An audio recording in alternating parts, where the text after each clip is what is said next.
テケラドンデジョンです。今回はね、アップデート情報第2弾ということでやっていきたいと思います。違和感ありますね。見たことないやつが一番右に出ております。新ペット登場というところでね、先にこいつを紹介するよりも前に今回のね、献立を見ていきたいと思います。はい、こんな感じ。新ペット、アングリーゼリーの登場、そして防衛とユニットの新レベル紹介という形で、簡単なのでね、ちょっとペットの前に先に防衛とユニットの新レベルから紹介したいと思います。一旦防衛施設はこれで全部ですね。まずはクラン城がレベル上がりました。イーグル4、モノリス、ペット小屋、大工小屋っていうところと壁が全部325枚になってますね。壁すべてが開放されております。という形になります。各ステータスを見ていくと、イーグル4が HP300 増加、ダメージが25増加になっております。衝撃波は5ダメージ増加になってます。はい、モノリスのステータスはこんな感じで、前回は5050だったのが5353。なんだろうね、この HP の5353の一桁刻みの、初めて見たんだけど。で、追加ダメージが 12% から 13% に変わってて、基本ダメージの方が175から193に変わってるような状況です。はい、クラン城 HP200 アップで突破兵器が1枠もらえるワックスが増えてます。詳しくは昨日の動画をご覧ください。さあ続けて大工ですね。大工地味にでかいかなと思ってて、 HP が100増加、修復が5増加、ダメージが15増加になっております。大工とかクロスボウとかって結構攻撃の間隔が早いので、オーバーキルも少ないので、こういった小回りの効く防衛施設がアップデートで強化されるっていうのは結構防衛強化かなと思ってて、大工結構強いよね。普通に回復量も強いし。で、ユニットの方の紹介です。イエティタイタン、アイゴレ、シューターが新レベルです。性能だけ見ていきましょう。タイタン HP200 アップ、ダメージ20アップ、オーラダメージも15、12か。12アップという形ですね。今ね、ルートライダーにお株を奪われておりますので、タイタン復権なるかというところで。続けてイエティが HP が200アップ、ダメージが20アップ。防衛施設の方がね、結構上がったってところで、突イエティのダメージ量を上げたかったっていうことでイエティの調整入ったんですかね。出現するユニット数も1つ増えてます。ミニエティが1つ増えてます。アイゴレ HP300 アップ、地味にでかい。で、フリーズ効果が8秒から 8.5 秒、0.5 秒だけ増えて、ダメージが4上がってるんだけど、アイゴレにダメージ望まないので、これはどうでもいいですかね。さあ、続けてフレームシューターですね。シューターまで新レベル来ました。ちょっとびっくりしたんですけど、HP が100アップ、ダメージが165から179へ14アップですかね。で、最大ダメージも120から130アップして、稼働時間の方も 117.64 秒から 123.52 秒という形で増えております。これは大工が新レベル追加されたことによって、シューターの方もバランスを取るためにやったんじゃないかなと思います。シューターの強化は、5V5 とかだと、やっぱ時間勝負の環境なので、シューターがあんまり使われてなかったので、実際は強い兵器なんだけども、採用率としては減ってるので、シューターもちょっと、大工とかのバランス考えて強化入れてもいいんじゃないかなということで強化入ったのかもしれないですね。さあ、そしたら、ペット見ていきましょう。はい、アングリージェリー、ジェリーって書いてあった。ジェリーなんだ。こいつは、洗脳という能力がついておりまして、配置後しばらくの間、ヒーローが防衛設備を狙うようになります。ということで、今、キングが金山とか無視して、防衛施設に一直線で進んだのがわかりますかね。これはなかなか面白いヒーローペット来たなって感じなんですけど、で、これにはね、効果時間がありまして、今、書いてあるんですけど、能力の効果時間35秒ということで、35秒間だけつけたヒーローが防衛施設を狙うようになると。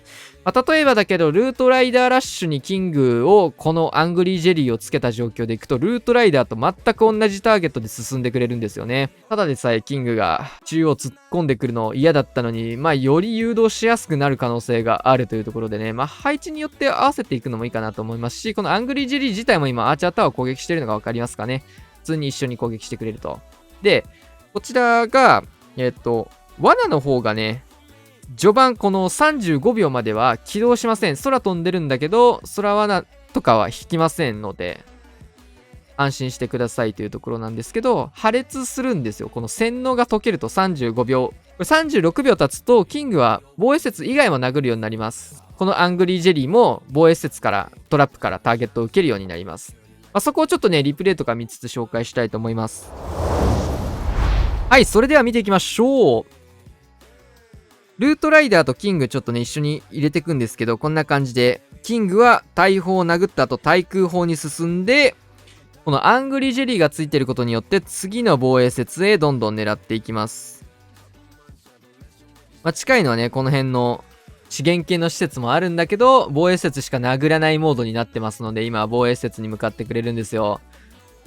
これだから配置見てこういういろんな選択できるのも強いよね。で、ここもね、壁殴っちゃってるんだけど、この辺とかね、本来のキングなら殴んなきゃいけないところなのに、はい。まあ、キングのガントレット使ってあげて、とかで。はい、ここでね、アングリージェリー消えましたので、今、防衛節ではなく、金庫の方をターゲット取ったんですよね。この辺がね、なかなか難しいところで、35秒って意外と短いし、ただ、スーサイドラバルとかでキング使うときに防衛節に突っ込んでほしいっていうのは、まあ、それはそれで強いと。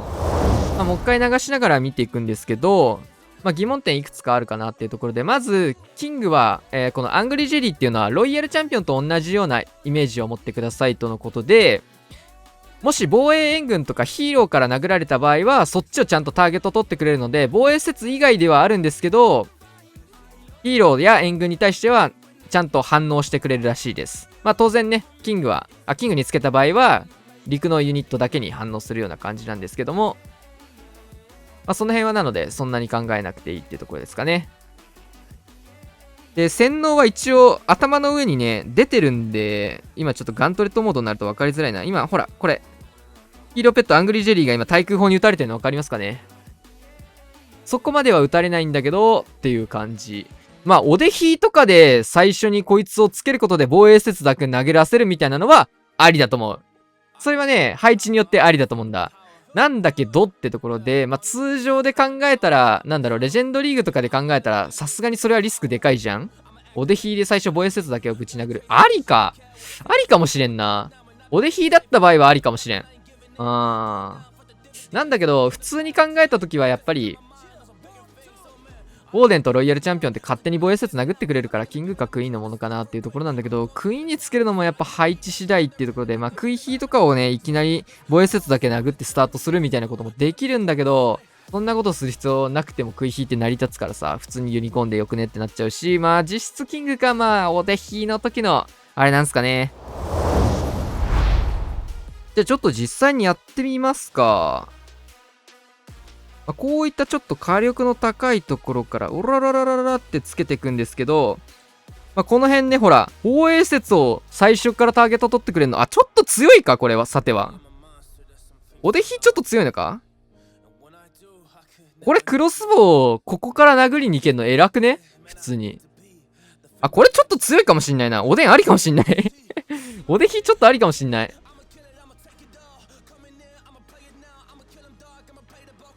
このね、手前の金山とか金庫とか殴ってたらすげえ時間かかっちゃうからね。これさ、クイーンとかで引っ張った場合って、ターゲットどうなるんだろう。あ、その時はちゃんとほら、防衛施設以外も、オーデン殴ってくれるんだ。で、この、あれ、なんだっけ。アングリージェリーも一緒になって動いてるって感じですかね。あ、でも洗脳解けたわ。うん。で、ここ対空砲の盾になって、あ、オーデンワンチャンありかもしれんな、これ。どうすかね、おでひ。まあ、キングかおでひかクイーンにつけるべきなんだけど、まあ、個人的にはクイーンはそんなに推奨しなそう、まだは。というようなヒーローペットになってます。個人的に一番相性いいなと思ったのおでひかもしれん、これ逆に。おでひかもな。正解おでひか俺あんまやんないから発想としてなかったわ。まあ、キングかおでひかじゃないかな。クイーンにつける意味はあんまりないかなって現状は感じてて、それ以外にね、ユニコーンとか優秀なヒーローペットもついてるし、キングにつけてね、ルートライダーラッシュとかやってみたんですけど、なんだろうな。35秒っていう、やや微妙な感覚で、まあ序盤だけ防衛施設は一緒に殴ってくれるとはいえ、別に殴ってくんなくてもいいんだよね。だからフェニックスです。なんか最終盤2機あるキングの方が、個人的には強いかなと思ってて、わざわざ使う理由がそんなに感じられなかったんですよね、アングリージェリーに関しては。うん。あ、でもね、ウォーデンにつけるのはね、意味があると思ったから、これ、おでひはありかもしれない。なので、ちょっと皆さんのね、このアングリージェリーの、なんか有効的な使い方みたいなのがね、思いついたりなんかあればコメントでください。これ、ありだなおでひしないんだよなまあ、ウォーデンのヒーローペットって現状今ディギか。まあ、ラバル系の人はこれ使う必要はなくて、陸系の人っていう形でしょ。まあ、エレクトロタイタンとかが新レベル来てて、あとは、まあ、イエティとかも一応新レベル来てっていうところで、まあ、陸編成で考えたときに、まあ、新しい選択肢として、まあ、オデヒーのアングリージェリー型、まあ、スーパーボーラーとかもね、オデヒーからスタートすることもあるだろうしってとこなので、考えていただければというところですね。もう、ヒーロー、このアングリージェリー自身は防衛施設を殴ってましたね。ずっとウォーデンと別のターゲットで。まあ、そういう、防衛施設ずっと殴ってるね。この辺はなんか、ウォーデンの洗脳は解けるんだけど、35秒間はヒーローペット自身は防衛施設を殴り続けるみたいな習性になり、特性になるのかな。はい。ということで本日はね、新ペットアングリーゼリーというところと、防衛とユニットの新レベルが追加されましたよってところですね。イーグルモノリス大君のね、新レベルもこうして映ってるところではあるんですけど、まあこのアングリーゼリーがね、まあとりあえずはぶっ壊れではなさそう。おでひでワンチャンぶっ壊れる可能性がなくはなさそうだけど、ちょっとって感じかな。ちょっとおでひ試してみましょうか。はい。というわけでね、今回はこんな感じで終わりたいと思います。チャンネル登録、高評価、お願いします。また次の動画でお会いしましょう。さよなら。